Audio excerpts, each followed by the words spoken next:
What is up, Carnage Clan? It is Carnage Reef come back at you guys with DNA Bomb with Every Gun episode number 3. So this is going to be using the Ameli. Before we even get to the commentary, make sure you guys subscribe to the Carnage Clan channel and also follow us on Twitter and Instagram. That's going to be really big for keeping up with these latest Carnage uploads. We've been uploading a beast video every single day, so I'd highly recommend you guys go follow us and also subscribe to the channel. So this gun here is the Ameli, and it's not a gun I've used personally. So if you guys want to know how to use it the best, that class setup just appeared on the screen, but you can also go talk to Carnage Rising. He'll be linked in the description. You can go comment on his video. Also subscribe to his channel. He was the player for this gameplay.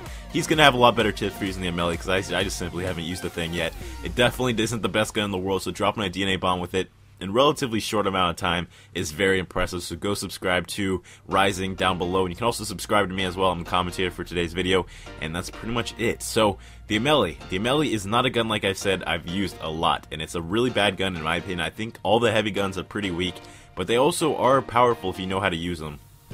That's one of the things I was lacking with a lot of the previous Call of Duties, and what made Call of Duty really frustrating is that the LMGs, you didn't really have to know how to use them. You could also just dominate with them. Stuff like the M60 from Black Ops 1, last year it was the M27, they were just absolutely insane. You throw a thermal sight on those, they were just absolute killers. There's no way you could avoid those, especially if you're someone who likes to rush. If you're someone who likes to camp, those Amelis you could easily avoid, or those M27s you could easily avoid.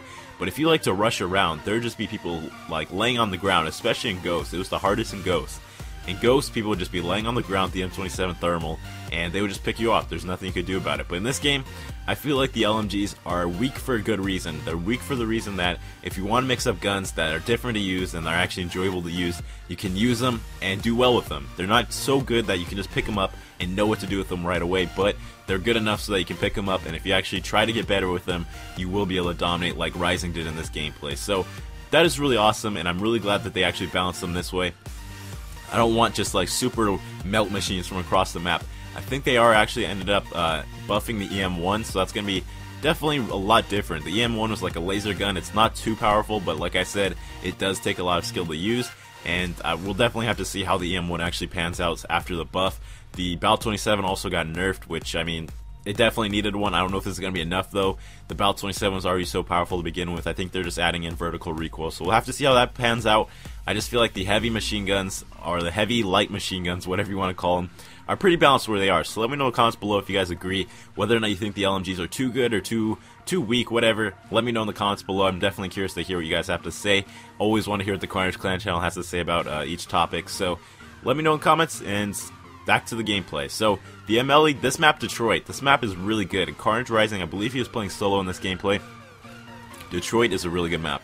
Absolutely love this map. And you see he sticks to the outskirts of the map the entire time. You never really see him rush down the middle of the map, and that's basically what you want to do on Detroit. A lot of people like to run straight to beat him on this map, and you can just pick him off clean from any of these directions here. It's so easy to catch him on different lines of sight if you just stay on the outskirts of the map. And whenever I play this map, I just know, even when I'm playing solo, I never want to rush down the middle, and you never see him do that in this gameplay, unless it's to pick off one guy and then get back to the outskirts really quickly. You see here, he almost pushes to the middle of the map, and he almost gets killed for it. So whenever you're playing Detroit, or any map really, you want to make sure you stick to the outskirts, especially with something like the Ameli.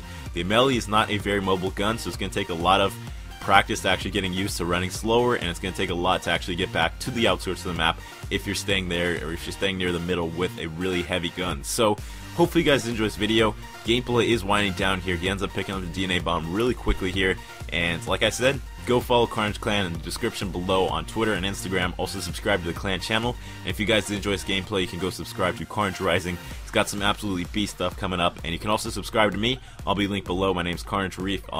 You know, I do commentaries for this channel. I'm gonna have some gameplays up soon, I'm guessing. So hopefully you guys enjoy this video. DNA bomb is right there. That's it. Drop a like. Peace out.